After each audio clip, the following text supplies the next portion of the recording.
दोस्तों सोनू अपनी पत्नी को देर रात घर पे आता और उसे प्रताड़ित करने लगता है। दोस्तों जब भी वो घर पे आता तो शराब के नशे में धुत रहता और आकर के अपनी पत्नी सपना को भला बुरा कहने लगता और उसके साथ गाली गलौज भी कर लेता। अगर सपना अपनी जबान को जरा भी खोलती और उसको कुछ बोलना चाहती तो वह उसे डंडों से पीट पीट कर उसकी हालत खराब कर देता। दोस्तों सपना रोज रोज की ऐसी जिंदगी से परेशान हो जाती है और एक दिन वह अपने पति को बोलती है कि अगर आप ऐसे ही रोज करते रहोगे और अपने अंदर सुधार नहीं लाओगे तो एक दिन ऐसा भी होगा कि जब मैं आपको छोड़ करके चली जाऊंगी और दोबारा कभी भी आपकी तरफ नहीं देखूंगी। दोस्तों इस पर सोनू को और ज्यादा गुस्सा आ जाता है और वह उसे पीटते हुए कहता है कि तुझे जहां भी जाना है तू आज के आज ही चली जा क्योंकि तेरे साथ मुझे भी नहीं रहना है। दोस्तों सोनू एक बहुत ही बेकार और बहुत ही बदमाश टाइप का लड़का था और वह अपनी पत्नी सपना को पीटने लगता है और पीट करके उसे घर से बाहर कर देता है। दोस्तों रात के करीब 10 बजे थे और 10 बजे रात किसी को अगर घर से बाहर निकाल दिया जाए और वो भी एक औरत को तो वो उसके साथ क्या होने वाला है आगे आपको वीडियो में पता चल जाएगा। और फिर सोनू की मुलाकात लगभग 5 साल बाद उसी पत्नी से होती है और जब उसकी पत्नी उससे मिलती है तो वो दोनों एक कचहरी में मिलते हैं, एक कोर्ट में मिलते हैं और उसकी ही पत्नी जज होती है और उसके सामने उसका जो मुजरिम होता है उसी का पति जिससे 5 साल पहले उसने निकाल दिया था उसे घर से पीट पीट कर, आज वही उसके सामने है। दोस्तों आगे वीडियो में बहुत ही ज्यादा इंटरेस्टिंग वीडियो है तो आप बने रहिए और हर वीडियो में मेरा यही रिक्वेस्ट होता है कि आप वीडियो को लाइक करके इस चैनल को सब्सक्राइब करके मेरा हौसला और मेरा काफिला बढ़ाते रहिए जिससे मैं आपके बीच में अच्छा सा अच्छा वीडियो लेकर के आता रहूंगा। नमस्कार दोस्तों, मेरा नाम है शिव भगवान, स्वागत करता हूं एक और नए वीडियो में। दोस्तों सोनू एक बहुत ही बदतमीज और बहुत ही बेकार किस्म का लड़का था।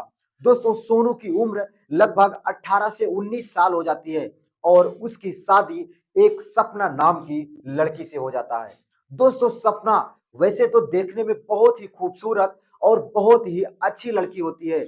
वह इतनी सुशील और इतनी ही सुंदर होती है कि उसका जो रिश्ता होता है उसके घर वाले बोलते थे पहले भी कि तुम्हारा रिश्ता तो हर जगह हो सकता है क्योंकि तुम इतनी खूबसूरत और पढ़ी लिखी और समझदार हो। दोस्तों सपना पढ़ने में बहुत अच्छी थी और वह इंटर कर चुकी थी और आगे की भी पढ़ाई वह कर रही थी।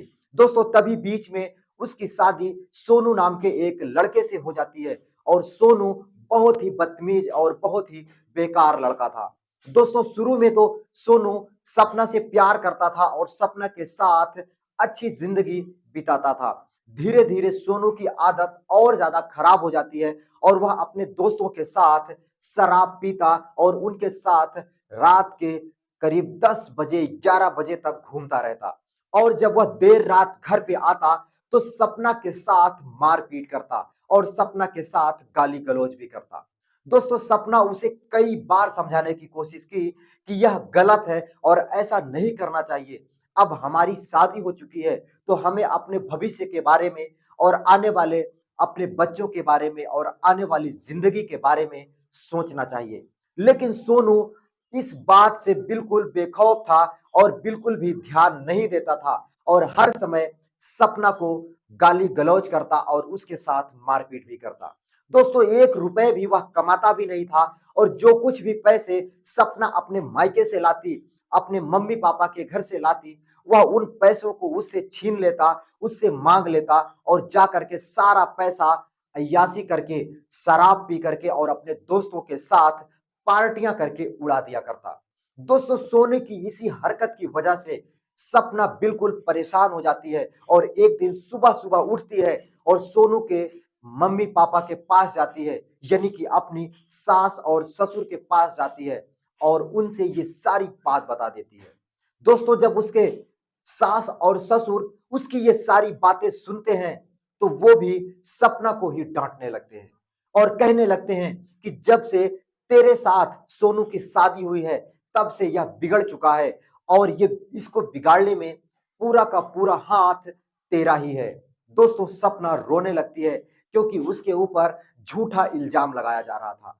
उसके जो सास ससुर थे वो अपने बेटे को डांटने की बजाय सपना को डांटने लगते हैं और सपना को ही भला बुरा कहने लगते हैं।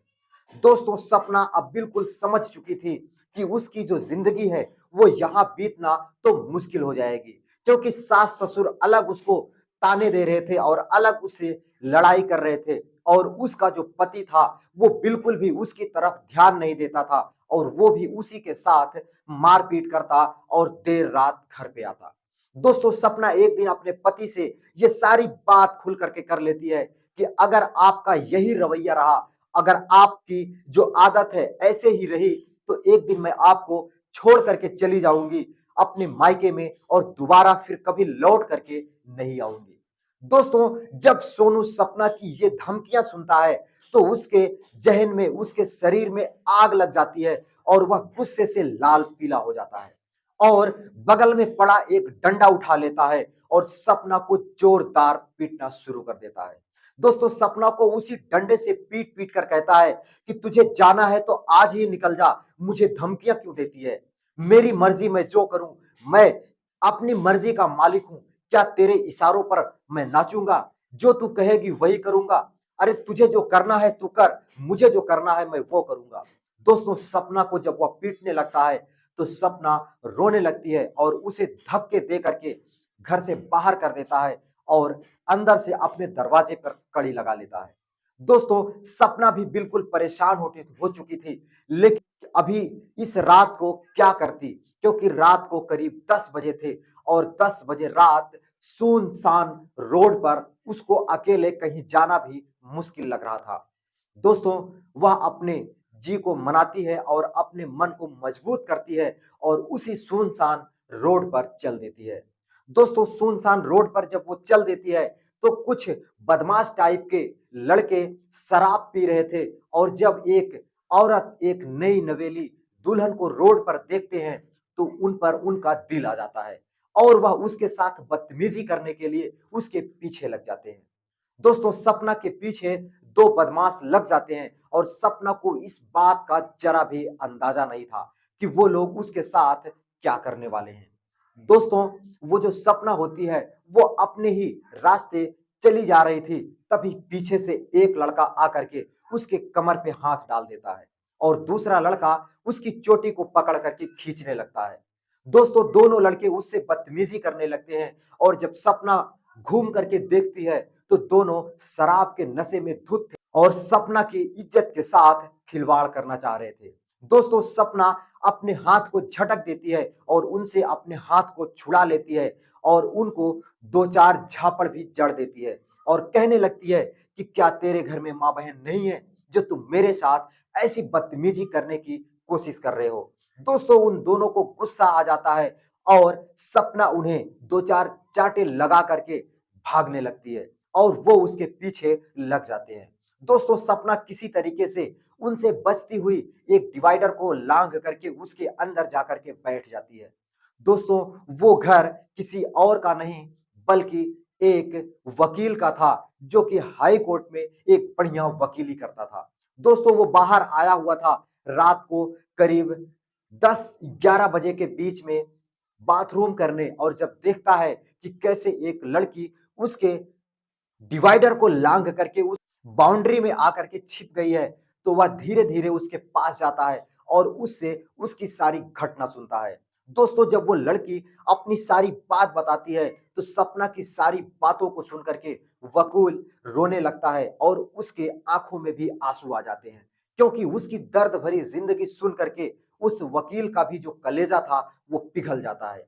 दोस्तों वो वकील उसे रात भर अपने घर में रोकता है, रात भर उसे पनाह देता है और कहता है कि तू अपनी पढ़ाई कंटिन्यू कर, क्योंकि तू इंटर कर चुकी है, आगे की भी पढ़ाई तू कर, तुझे मैं एक अच्छा अफसर बनाना चाहता हूं और जो भी कुछ पैसे होंगे मैं भी तुम्हारी मदद करूंगा। दोस्तों सपना अपने घर चली जाती है सुबह और वह अपनी पढ़ाई को कंटिन्यू कर देती है। दोस्तों उसके घर वाले भी सपना की इस हरकत पर उसे डांटने लगते हैं और कहने लगते हैं कि परिवार में तो ऐसी लड़ाइयाँ चलती रहती है। इसका मतलब ये नहीं है कि तू अपने परिवार वालों को और अपने पति को छोड़ करके उनसे दूर हो जा। दोस्तों सपना की जो ज़िंदगी थी वो कैसे उनको बताती, क्योंकि वो कितनी प्रताड़ना झेल चुकी थी और कितनी बार उसके साथ मारपीट हो चुका था और उसके ससुराल में तो बिल्कुल भी उसका ध्यान देने वाला कोई नहीं था। दोस्तों सपना उनकी बातों को सुनती है और अपनी पढ़ाई को कंटिन्यू कर देती है।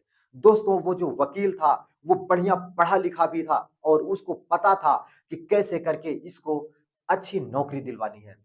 दोस्तों वकील उसको वकीली की पढ़ाई करवाता है और अपने साथ उसे 2 साल की प्रैक्टिस भी करवाता है। दोस्तों वो सपना लड़की बहुत ही तेज होती है और हर केस को अपने ही अंडर में ले लेती थी और जिस भी केस में वो हाथ लगा देती उस केस को वो जीत जाया करती। दोस्तों इधर सोनू जो होता है वो जब उसकी पत्नी चली जाती है उसको घर से भगा देता है और अपने दोस्तों के साथ अय्याशी में जुट जाता है। दोस्तों एक दिन सोनू और उसके कई दोस्त जब रोड पर शराब पी रहे थे और तभी उसके 2-3 दोस्त एक लड़की को गलत तरीके से पकड़ लेते हैं और उसको होटल लेकर के चले जाते हैं। दोस्तों वो लड़की एक अमीर खानदान की लड़की थी और उन सोनू के दोस्त थे और सोनू जो उसके साथ गलत करने की कोशिश कर रहे थे, उन सब के साथ एक बढ़िया कार्रवाई कर देता है और एक केस में उनको फंसा देता है। दोस्तों सोनू की जिंदगी अब कचहरी पे बीतने लगी। उसके पास जो भी पैसे आ रहे थे, उन पैसों का आना भी बंद हो गया क्योंकि वो कोर्ट कचहरी का चक्कर लगाने लगा और सारे पैसे उसके कोर्ट कचहरी के चक्कर में खर्च होने लगे। दोस्तों सोनू अब कचहरी का चक्कर लगाता और जो भी पैसे आते वो सारे पैसे उसी में खर्च हो जाते। दोस्तों इधर सपना अपना कचहरी में जाकर के प्रैक्टिस करती और 2 साल की लगातार प्रैक्टिस उसकी बाजी मार जाती है और वह जज का फॉर्म भर देती है। दोस्तों जज की पढ़ाई भी कर लेती है और सारी पढ़ाई उसकी कंप्लीट होती है और जब वह जज की एग्जाम देती है तो उसमें वो पास हो जाती है। दोस्तों अब आने वाले समय में वो जो सपना लड़की थी उसी कचहरी में जज हो जाती है और सोनू की जो कार्रवाई होती है उसी कचहरी में हो जाती है। उसकी पेशी उसी कचहरी में थी कि उसको फांसी की सजा होनी थी। दोस्तों सामने उसके जो जज थी उसी की पत्नी जिससे वो तलाक ले चुका था वही थी और उसके सामने जो मुजरिम था उसी का पति था जिससे वो तंग आकर के अपने मायके रहने लगी थी। दोस्तों दोनों एक दूसरे को पहचान जाते हैं और सपना भी अपने पति को देख करके पहचान जाती है कि कैसे आज उसी का पति उसी के सामने अपनी जिंदगी की भीख मांग रहा है। दोस्तों सपना को बिल्कुल भी उस पर दया नहीं आती है क्योंकि वह उसकी आदतों से वाकिफ थी और सोनू अपनी दुहाई देता रहा और अपने प्राणों की भीख मांगता रहा, लेकिन वो जो सपना होती है उसके सारे केस को सुनती है और उसकी सारी बातों को सुनती है और अंत में फैसला देती है कि इस आदमी को तो बिल्कुल मौत होनी चाहिए और उसे फांसी की सजा सुना देती है। दोस्तों सोनू रोने लगता है और वो जो सपना होती है कहती है कि तुमने जो किया है उसकी सजा सिर्फ और सिर्फ सजाए मौत है। दोस्तों वह कोर्ट को ओवर कर देती है और वहीं से सपना जो होती है अपने पति को फांसी की सजा सुना देती है क्योंकि उसने ऐसा काम किया था और ऐसा घिनौना काम किया था जिसकी सजा सिर्फ और सिर्फ मौत थी।